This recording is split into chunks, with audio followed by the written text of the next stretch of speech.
everyone, and welcome back to Politics Now. We're talking about modern politics and modern America. And today, DeSantis has completely hit rock bottom, and at this rate, there's pretty much no point for him to actually recover from his failure. So yeah, let's get into that.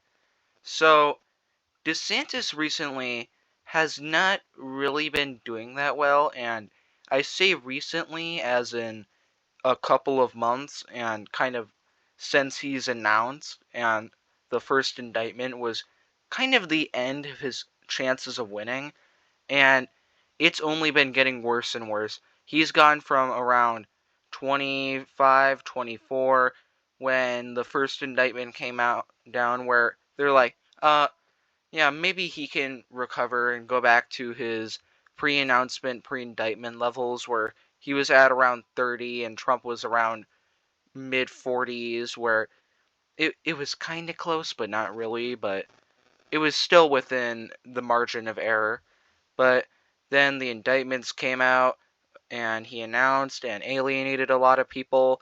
Second indictment, third indictment, and now he's at an all-time low. He's at 15%, which I thought that was going to happen after the debates, where he completely screws up during the debates and just completely collapses. But I didn't expect it to happen a couple of weeks before the first debate. So that pretty much shows where DeSantis is right now, where he is at rock bottom before debates even start, and well before the primary has even started. He's already going far, far down, and he's going to get to this area where there's only 5% of the vote for these candidates, and it's likely that a lot of these candidates are going to overtake him, and he's going to fall and keep continuing to fall until he's one of these candidates who can really only get 3% of the vote, because he has directed his campaign towards the never Trumper angle, which really doesn't work and doesn't really help him in the campaign, where he's completely alienated a lot of people who like Trump and DeSantis, but they're going to choose Trump over him because DeSantis has become a figure for the establishment Republicans and sort of just a puppet. And the more people get to know him, the less that they like him. So DeSantis, in terms of his poll numbers and his campaign overall, they are just complete dog shit, and they are not doing that well. So he's at 15%, and if you stop the campaigns right now and did the primary right now, Trump would win with an overwhelming majority. He would get almost nearly all of the votes, and DeSantis would really only get 158, and likely he wouldn't even win any state. There would be a lot where, yeah, he could get it within about, I don't know, maybe 5%, and a lot of these states, he's not going to win them, and it is very likely now that he doesn't win a single state, not even Florida, not even Utah, none of these states that he can win. So if you're losing every single state, that's not a good thing. And even when you narrow it to only Trump and DeSantis, the only states that he wins is Wisconsin and Tennessee. He doesn't even win Florida. He doesn't win Utah. That is extremely bad, and you can't have that if you're going to win a primary. And you can't be losing by over 2,000 votes in a primary if you want to win the nomination. Because DeSantis, even if it's just Trump and DeSantis, which it will likely not be, seriously, he's not even close to overtaking Trump. He is dumbed down by the other candidates, and when you take out the other candidates in the poll, he's still only at around 200, which you need a lot more to win. You need pretty much 1,000 else to win, and he just couldn't make that up. He can't make it up. He's so far down in the polls, and he's likely to lose every single state in the primary, where he's losing his home state. He's losing Utah. He's losing all these DeSantis-friendly states because his campaign has gone so poorly that he really can't put any fight against Trump. And he's being bogged down by these candidates But even if you add those candidates in and just take them out and add them to the either side's vote, a lot of them vote Trump, and not every one of them are going to vote DeSantis, because a lot of these voters, they just pick these people because, oh, this is my first choice, but if I had to pick again, I would just go Trump. And yeah, a majority of them probably will go DeSantis, but that still doesn't make it up, because then you have a sort of 70-30 split where DeSantis can't make that up. Yeah, he would probably get around 30 or 40% of the vote, but that still isn't going to win you the primary. That is not enough if your main opponent is getting way more votes than you, and he is the front runner of the campaign, and your campaign is only collapsing and going even further down into obscurity. So DeSantis either needs to work on his campaign and fire all these people who are mismanaging it so hard, or he just needs to drop out. At this rate, you have no political future anymore, because you had to jump the gun so early, and you had to run against Trump because the establishment has convinced you that you have a fighting chance and that they will funnel enough money into you that you can somehow overtake her. You can't. You can't overtake him. And that's why he's still at 53% and you're at 15%, because you've shown that you can't overtake him, that you are literally just a puppet for the establishment, and you're not really that good at running a campaign when Trump isn't basically saving you in your first term of your run for governor. And that's a pretty forgotten fact about DeSantis. His first run, where he was going for the governorship in Florida, he pretty much exhausted all of his funds and resources, and Trump basically needed to carry him to the finish line in order for him to get the governorship. So you're turning your back against the man who pretty much gave you your job, and you are alienating him. You're not going to get any place in the office. You're definitely not going to be the vice president. So you really have no future after your governorship is done.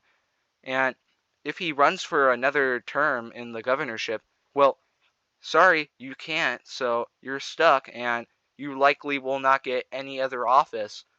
Maybe he could run for senator, but I don't really think that would happen at all. He could run for the House, probably not. And yeah, he really has nothing left. He can't be a president, he can't be a governor, he can't be a senator, he can't be a representative. So where does he go? He's stuck. He's completely destroyed any future chance of having a higher office because he had to jump the gun so early and get in a race where he really shouldn't have been in, because it was a pretty much a lose-lose game, and you weren't gonna win. You were never going to win.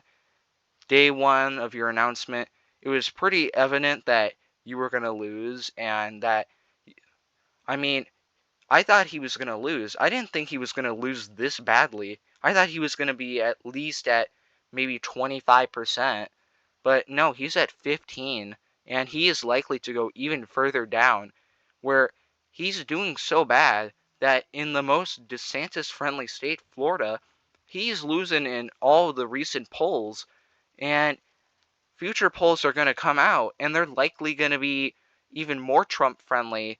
And you have the most recent poll, Trump plus 20. That's not good.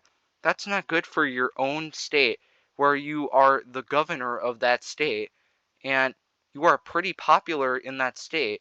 So that just shows where people's loyalty lies, where they like both of you, but they're going to pick Trump over you because you sort of alienated a lot of your voters who like both sides, but are really going to pick Trump because they don't like the establishment. They like the populist angle, and DeSantis was playing on that while he was governor, and now he's completely shown that, no, I'm going to go the full neocon route. I'm going to go the 2012, 2008 type politician, where I am just going to go the full George Bush candidate.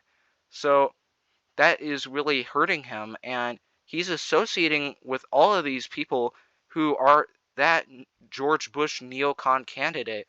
So he is completely dead in the water, and he has no moving forward or chance to win the nomination. So at this rate, you might as well drop out. It's not worth it anymore. You have no chance forward, you have no career, and you've alienated a lot of the people who have given you your job and your political position. So, yeah, he really has no chance at all. He has no chance in the primary, no chance in office, and he has no future. So, DeSantis, you screwed up. You made a major blunder, and you're going to have to deal with it. Otherwise, you're going to have no chance in politics anymore because you had to jump the gun so early. If DeSantis ran in 2028, he got the Trump endorsement and didn't have to rely on donors and become that neocon candidate, he could have done pretty well in 2028 and possibly win the presidency. So, DeSantis, you just screwed up so bad, and likely you're not going to get anything in the future. So, DeSantis, just stop. You're embarrassing yourself. You're going to be one of these candidates who are only polling at 4%, and you're going to be stuck there because you had to jump the gun so early, and you will never be a front runner ever again because people will remember, oh, this is the idiot who had to run in 2024 and completely botched his own campaign by hiring some of the worst campaign directors I think I've ever seen. His campaign is run by legitimately the stupidest people I think I've ever seen in politics, and that's saying something. I'm including the Democrats and people like Joe Biden in this. They have completely destroyed his campaign, and it's like they are infiltrated by Tim Scott supporters who just want to take him down so Tim Scott becomes the front runner, which Tim Scott probably won't win either. He he's just he's pretty much a DeSantis shill, and he is pretty. I think he's actually worse than DeSantis because DeSantis still has that governorship to go off. Tim Scott has nothing. He really is just a neocon, and that's it. And he's really got nothing to bet to sort of move on other than he's Tim Scott. So a lot of these candidates really have no way forward. DeSantis was the only one with a way forward, but he's completely destroyed that chance. All of these other candidates up here, they really have nothing to go for. Ramaswamy, he's just going for a cabinet position. He's not really running for president anymore. He's just sort of vying for a cabinet position, maybe vice president if he's lucky. But everyone else, Pence, Haley, Tim Scott might get something in the cabinet, but outside of him and Ramaswamy, none of these people have any chance, and they're likely just gonna run again and get 5% of the vote in every single election, just begging that they can get the majority vote in a primary. So it's pretty sad to see, but DeSantis, you did this on your own, and you did this to yourself. So I got no sympathy for you. You completely destroyed your career for what? Nothing. You just got a massive losing streak. And what did you gain? Nothing. So if you think DeSantis could win, which he likely won't, make sure to leave that in the comments below, and I'll see you guys next time. Bye.